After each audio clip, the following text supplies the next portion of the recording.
मुझे ये बताने की आवश्यकता नहीं है दोस्तों कि ये जो बुक है ना यूपीएससी के लिए इतना ज्यादा इंपॉर्टेंट है। आधुनिक भारतीय इतिहास का स्पेक्ट्रम का ये बुक छोटी है, मोटी है, लेकिन बहुत इंपॉर्टेंट है, इसीलिए इसको पढ़ना जरूरी होता है। और पढ़ना ही जरूरी नहीं होता है, पढ़ के साथ ही जो इसका ऐसे आपको शॉर्ट रिविजन करना बहुत जरूरी है, नोट्स बनाना, क्योंकि एक टाइम तक अपने लास्ट टाइम तक इतना मोटा बुक कर को आप कंफ्यूजन नहीं होगा कि मैंने क्या बनाया था नोट्स रिवीजन करके। ठीक है, तो रिवीजन आप यहीं से करेंगे। यहां पर देखिए कितना अच्छा इसका नोट्स बनाया है और इसको आज हम जो बहुत ही डिटेल डिस्कस करने वाले हैं, इसीलिए कहते हैं तो हिंदी मीडियम से हैं तो आप हमारे चैनल को जरूर सब्सक्राइब कर लेना। हिंदी मीडियम के अगर देखा जाए ना तो बेस्ट मेंस का कंटेंट और प्री का कंटेंट विथ हैंड रिटन, देखिए कितना अच्छा मैपिंग बेस्ड हम लेकर के हमेशा आपके लिए आते रहते हैं। तो आप सब्सक्राइब जरूर कर लेना और इसको अपने फ्रेंड्स में जरूर शेयर करना ताकि वो भी इसका जो है अच्छे से फायदा उठा पाए और एक अच्छा नोट्स क्रिएट कर पाए और स्टडी भी कर पाए। तो इसके फर्स्ट चैप्टर को बहुत पढ़ते हैं, बहुत लेंदी ये बुक है, बहुत ही आसान शब्दों में इसको लिखा है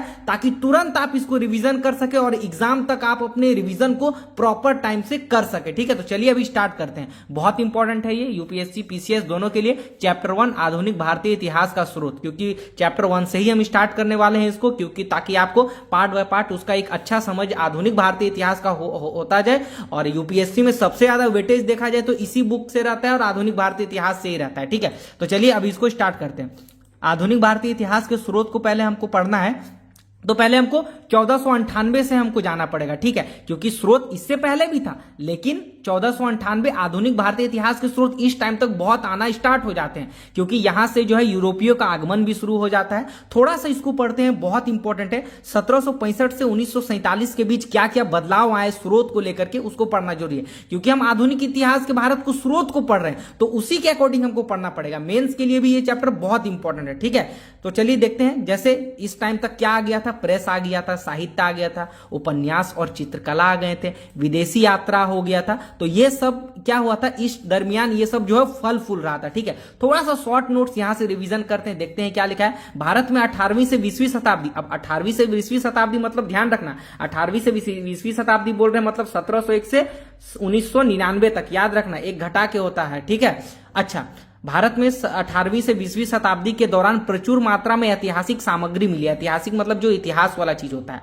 तथा भारतीय इतिहास निर्माण में राजकीय अभिलेख हो गया, विभिन्न स्तरों पर सरकारी अभिलेख हो गया और दस्तावेज को जो है सर्वोच्च प्राथमिकता दिए जाने की आवश्यकता है इन सभी चीज को, तभी ना हम इन सब के बारे में अच्छा से जान पाएंगे। यहां पर पढ़ते हैं, औरंगजेब का शासन खत्म हुआ 1707 में, क्योंकि इस टाइम इसकी मृत्यु भी हो गई। अब मृत्यु हो गया तो मुगल शासक इसके बाद कमजोर हो गया, मुगल शासक कमजोर हुआ तो मुगल सत्ता का पतन भी होना स्टार्ट हो गया। अब जब पतन होना स्टार्ट हो गया तो बहुत सारे स्वतंत्र शासक जो है उभर के आ गए और इन्हीं स्वतंत्र शासकों से जो है अंग्रेजों का जो है मुकाबला होता है, क्योंकि अंग्रेजों को भी वो बेनिफिट मिल गया था कि स्वतंत्र है, थोड़ा कमजोर है, तो हम इनसे मुकाबला कर सकते हैं। वहीं आगे इस बात को मैंने लिखा भी है। ठीक है, क्या लिखा है, इन्हीं स्वतंत्र शासकों से ब्रिटिश भिड़ते हैं और अपनी सत्ता स्थापित करते हैं। अच्छा, 1500 से लेकर के 1700 तक कंपनी का बस व्यापारिक मामला था, ऐसा नहीं था कि इस टाइम उनको जो है प्रशासन देखना था या कुछ और देखना था, बस व्यापारिक मामला था।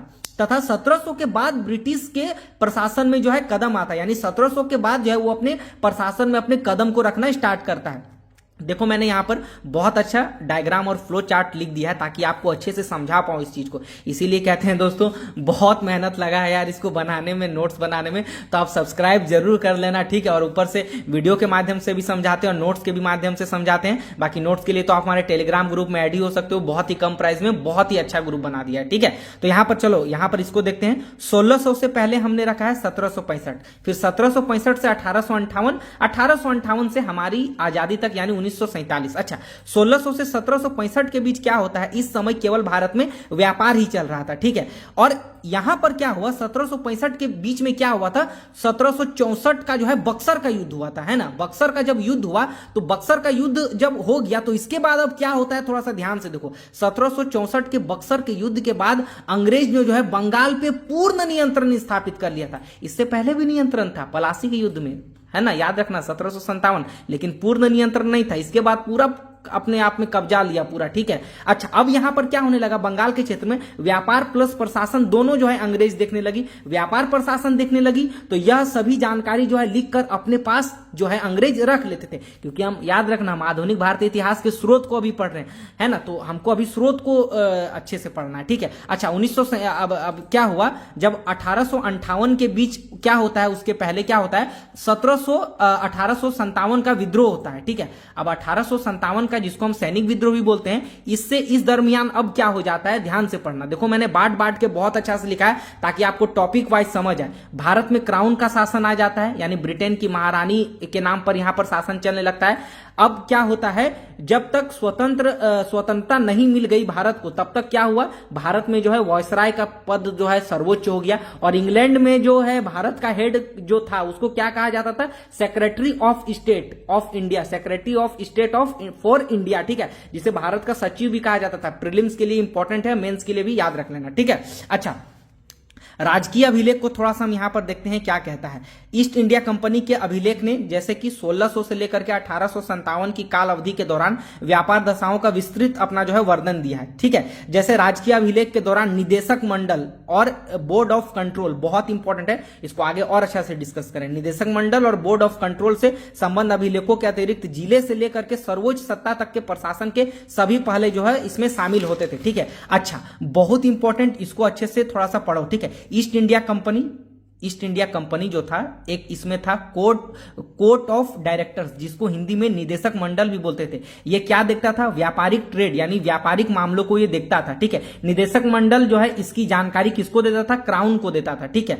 मतलब कि जो वायसराय आ गया था तो वहां जाकर के, ठीक है, मतलब इंग्लैंड में, ठीक है। अब देखो, अब यहां देखो बहुत इंपॉर्टेंट है, ये प्रीलिम्स में ये पूछा गया है। 1765 से 1784 तक कोर्ट ऑफ डायरेक्टर्स व्यापार प्लस प्रशासन दोनों देखता था, यानी 1765 से 1784 का तक जो पीट्स इंडिया एक्ट तक था, तब तक क्या था, व्यापार प्लस प्रशासन दोनों देखता था। लेकिन जब 1784 के पीट्स इंडिया जब आया, तब क्या किया, व्यापार और प्रशासन को अलग कर दिया। भाई यहां तक तो ठीक था, जब इसके बाद जब ये पीट्स इंडिया एक्ट आया तब अलग कर दिया। क्या अलग कर दिया, ध्यान से देखो, दस्तावेज को अलग कर दिया, जैसे व्यापार और प्रशासन को अलग कर दिया। अब व्यापार को अब कौन देखता था, निदेशक मंडल देखता था, कोर्ट ऑफ डायरेक्टर्स जो पहले ही देखता था, ठीक है। प्रशासन के लिए नियंत्रण मंडल बना दिया, नियंत्रक मंडल बना दिया, जिसको बोर्ड ऑफ डायरेक्टर्स भी कहते थे, ठीक है। तो प्रीलिम्स से पूछेगा कि 1784 के पीट्स इंडिया एक्ट में क्या हुआ, तो ये सब हुआ था, अलग हो गया था व्यापार प्रशासन, है ना, निदेशक मंडल और नियंत्रण मंडल। इसको गांठ बांध लो, ये आ सकता है आपके एग्जाम में, ठीक है। आगे देखते हैं, आगे जब ब्रिटिश महारानी ने प्रशासन संभाला तो इनसे जो है बड़ी मात्रा में विभिन्न तरीके से राजकीय अभिलेख सुरक्षित रखा गया। अन्य यूरोपीय ईस्ट इंडिया कंपनी जब पुर्तगाली, डच और फ्रांसीसी अभिलेख जब इतिहास को भी देखते हैं तो इसका भी है सृजन करने के लिए बहुत उपयोगी होता है, ठीक है। अच्छा, भारत में यूरोपियों का आगमन बहुत अच्छा से देख लो, भारत के में व्यापार और इतिहास को जानने में ये सहायक होते हैं। जैसे पुर्तगाली आया, उसके बाद डच, उसके बाद ब्रिटिश, इसको अंग्रेजी बोलते हैं, ठीक है, उसके बाद डेनिश, उसके बाद फ्रांसीसी। आगमन को मैंने दर्शाया है, ठीक है। उसके बाद अन्य स्रोत को भी देख लेते हैं। इनमें समकालीन वृत्तांत जीवन भी साहित्य भी शामिल है, जैसे यात्रा हो गया और जो वृत्तांत जो विदेशी लोग आए थे भारत उसमें, है ना। यहां पर देखो बहुत इंपॉर्टेंट है, समाचार पत्र और पत्रिकाओं ने 18वीं सदी शताब्दी के उत्तरार्ध में अपनी उपस्थिति जो है दर्ज की भारत में। समाचार पत्र और पत्रिका 18वीं सदी में, कब, 18वीं सदी मतलब 1701 के बाद। और 1701 में क्या चल रहा था, सामाजिक धार्मिक सुधार आंदोलन चल रहा था भारत में, राजा राम मोहन राय, याद करो, बहुत इंपॉर्टेंट। इसीलिए कहते हैं ना, हिस्ट्री को पढ़ते हो तो रिलेट करके पढ़ो, बड़ा मजा आएगा, बोरिंग नहीं लगेगा, ठीक है। इसीलिए कहते हैं आप चैनल को सब्सक्राइब कर लेना, बहुत अच्छा चैनल है ये यूपीएससी और पीसीएस स्टडी के लिए, ठीक है। अच्छा, यहां पर देखते हैं, तथापि उन्होंने 19वीं और 20वीं शताब्दी के भारतीय समाज के सभी पहलुओं पर जो है सूचना दी थी इस टाइम, ठीक है। अन्य महत्वपूर्ण स्रोत देखो, मेंस में भी कितना अच्छा से लिख सकते हैं यदि स्रोत में पूछ दिया तो, जैसे मौखिक प्रमाण हो गया, सृजनात्मक साहित्य हो गया, लघु कहानियां हो गया, लघु मतलब छोटा कहानी हो गया, उपन्यास हो गया, कविता हो गया, पेंटिंग्स बहुत इंपॉर्टेंट है ये, ठीक है। जैसे महत्वपूर्ण चित्रकारी हो गया, चित्रकारी के माध्यम से हम किसी भी दर्शाओ अंग्रेजों के जो है कुशासन को या उसके दमन को दर्शाते थे, मौखिक प्रमाण से दर्शाते थे, है ना। चलिए आगे पढ़ते हैं, बहुत इंपॉर्टेंट है।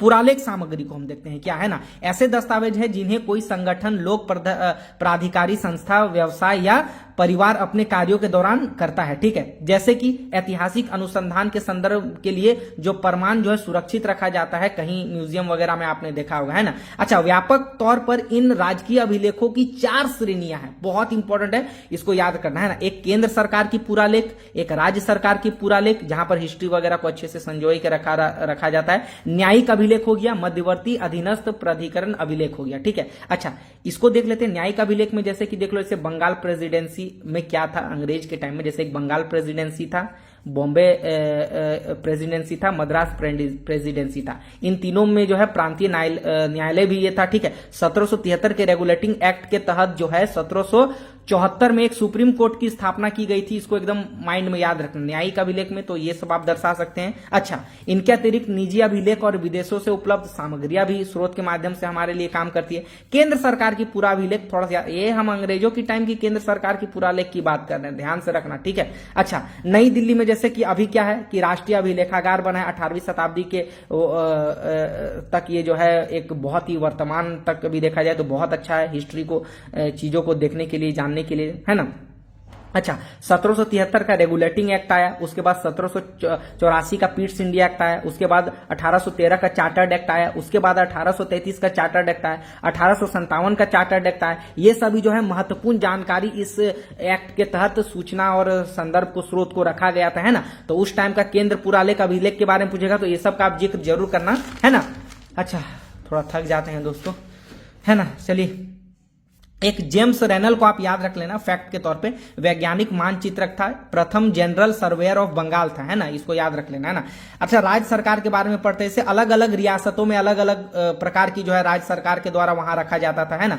जैसे जहां अंग्रेज का शासन था, जैसे बंगाल, अवध, मैसूर, मराठा, मद्रास, सिख राज्य में, इन सभी जगह पर जो है प्रांतीय जो है संभाग भी जो है स्थापित किए गए थे, ताकि गवर्नर जनरल द्वारा, ताकि वहां पर जो है इतिहास के कुछ स्रोतों को अच्छा से रखा जा सके। न्यायिक अभिलेख में Fort Saint George Mayor Court वहां स्थापित किया गया था। इसमें जो है 3 प्रेसिडेंसी थी, एक बॉम्बे, मद्रास और एक कलकत्ता, ठीक है। कलकत्ता उस समय सुप्रीम कोर्ट स्थापित किया गया था, याद रखना, कलकत्ता में। उच्च न्यायालय वर्तमान में न्यायिक पुरालेख सुरक्षित रखा गया, अभी जो वर्तमान जो उच्च न्यायालय उसमें भी रखा गया है ना।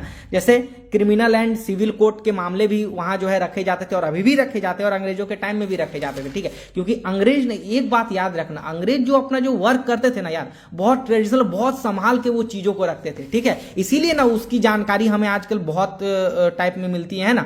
अच्छा, नई दिल्ली में देख लो, जैसे नेहरू मेमोरियल म्यूजियम लाइब्रेरी है, निजी अभिलेखागार में सुरक्षित किया गया, व्यक्तिगत या पारिवारिक जो उस समय जो है लिखा गया था। यूरोपियन संग्रहालय के बारे में थोड़ा सा हम देख लेते हैं, क्या क्या था, सुरक्षित रखा गया है, विदेश में भी जो है बहुत सारे संग्रहालय हैं। जीवनी साहित्य और स्मरण वृत्तांत यात्रा को थोड़ा देख लेते हैं, ये सभी समकालीन दस्तावेज के रूप में, प्रमाण के रूप में उपलब्ध है। भारतीय इतिहास के अध्ययन के लिए उपयोगी कार्य क्या है, जो आए थे स्रोत, मतलब उपयोगी स्रोत जिससे हमको पता चलता है, कई व्यापारी भारत आए, है ना। उसके बाद जैसे वास्को द गामा देख लो आप, मिशनरी कई भारत आए, यात्री हो गया, सिविल सर्वेंट हो गया, उस टाइम सिविल सर्वेंट भी तो भारत आते थे, और इन्होंने भी जो है अपने आप में डायरी में कुछ नोट किया, भारत के बारे में लिखा, तो उससे भी हमें भारत के बारे में जानकारी मिलती है। इन सभी ने कई लिखित स्रोत दिए जो भारत की जानकारी में साधन होते हैं, थोड़ा सा इंपॉर्टेंट है, देख लो। इन लेखों समूह में सर्वप्रथम मिशनरी आते हैं। मिशनरी क्या था, इसको मेंस में लिख सकते हैं। इन्होंने स्थानीय निवासियों को सुसमाचार का मतलब प्रचार करने के लिए यहाँ समाजों को प्रोत्साहित किया, लेकिन प्रोत्साहित किया मतलब इनका ऐसे मन था कि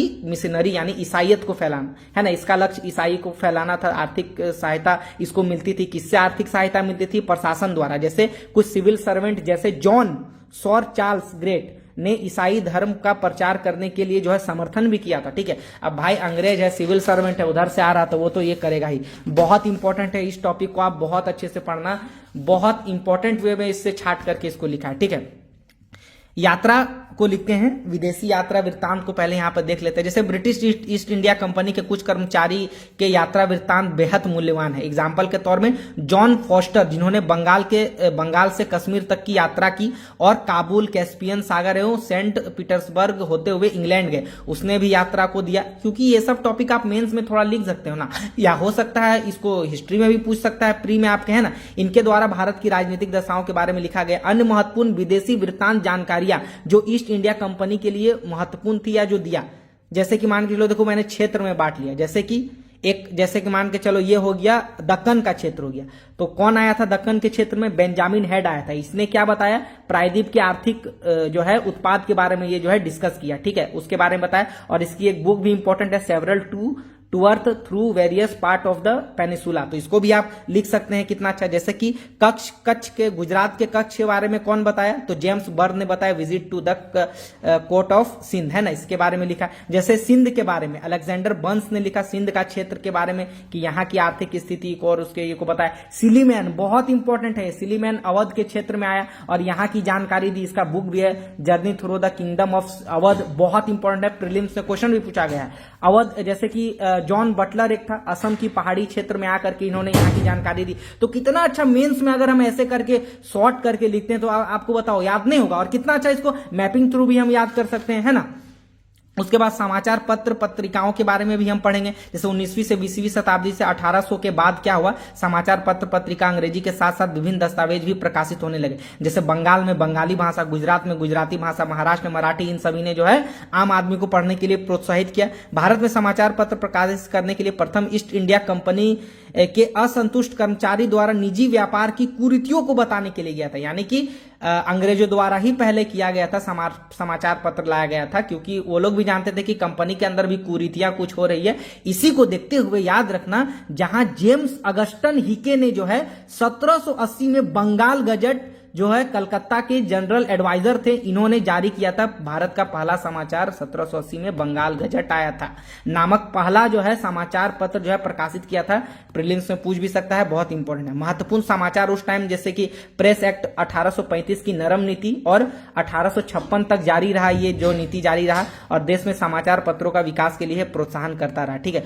उसके बाद कुछ महत्वपूर्ण समाचार को यहां से आप देख सकते, जी सुब्रमण्यम अय्यर का द हिंदू, जिसको आप यूपीएससी के लिए पढ़ते भी है, और स्वदेशी मित्र, है ना, केसरी हो गया बाल गंगाधर तिलक का। उसके बाद आप इसको यहां से पढ़ सकते हैं। और चूंकि अब जाते हैं और भी आगे पढ़ते हैं, क्योंकि बहुत सारा है। विदेशी प्रकाशन को अच्छे से पढ़ना है, जैसे रामकृष्ण वर्मा का लंदन से इंडियन हो गया, एक इसमें बहुत इंपॉर्टेंट है, कौन वाला जी, मैडम भिकाजी कामा का, हाँ ये मैडम भिकाजी कामा का पेरिस में वंदे मातरम, बहुत इंपॉर्टेंट था। बाकी मैंने इंपॉर्टेंट लिख लिया, आप इसको नोट कर लेना, ठीक है। उसके बाद समाचार पत्रों का महत्व मैंने लिख दिया, बहुत इंपॉर्टेंट है मेंस के लिए। जैसे ये क्या करता है, इसका महत्व, जनमत निर्माण करता है, राष्ट्रीय आंदोलन के समय महत्वपूर्ण योगदान दिया, ये है लोगों तक बात समाचार पहुंचाने का एक अच्छा माध्यम बना, किसी भी घटना को लोगों तक बेहतर और निर्धारित रूप से पहुंचाया इसने। औपनिवेशिक शासन के दौरान नकारात्मक प्रभाव को सामने रखा, अंग्रेजों की शोषणकारी नीतियों को आधुनिक इतिहास के स्रोत के लिए ये बहुत इंपॉर्टेंट है, ठीक है। जैसे मौखिक प्रमाण में, जैसे मौखिक इतिहास अभिलेख स्रोत से मदद मिलती है इतिहास को जानने के लिए, व्यक्तित्व को स्मरण करने के लिए। ये सभी प्रमाण जो है दिए गए थे। जैसे मौखिक प्रमाणिकता कालक्रम का इसमें थोड़ा अभाव माना गया है, मौखिक में स्पष्ट नहीं होता है, लेकिन जानकारी से थोड़ा मदद मिलता है।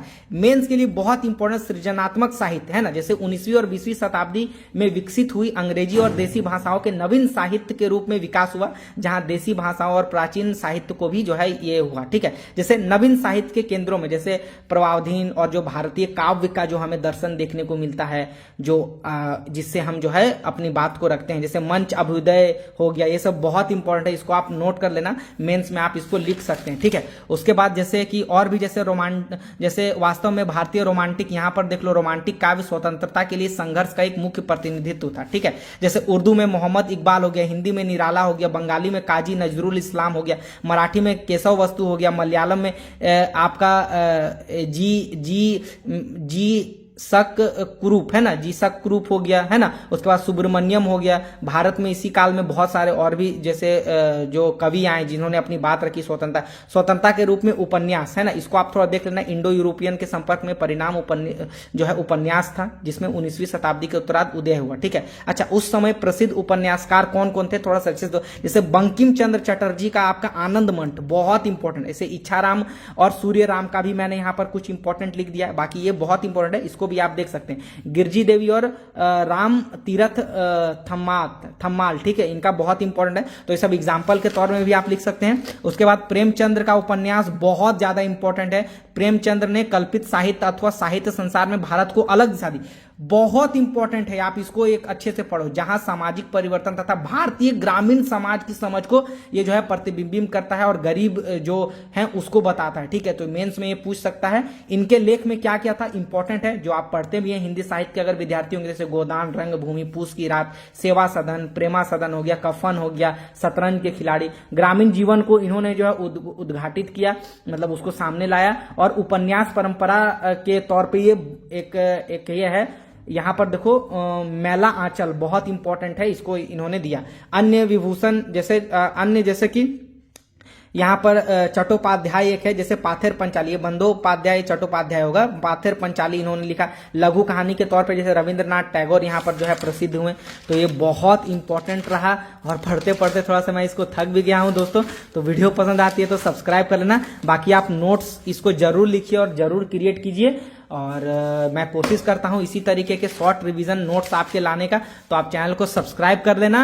एंड मिलते हैं इसी तरीके के नेक्स्ट चैप्टर को लेकर के। सब्सक्राइब करना दोस्तों, बहुत मेहनत लगता है बनाने में, और आपके रिवीजन के लिए हम हमेशा आपके साथ हैं, बस आप पढ़ाई में ध्यान दीजिए। एंड मिलते हैं नेक्स्ट वीडियो में। बाकी नोट्स के लिए आप हमारे टेलीग्राम ग्रुप में ऐड हो जाना, कमेंट सेक्शन में मैंने नंबर दे दिया, राइट।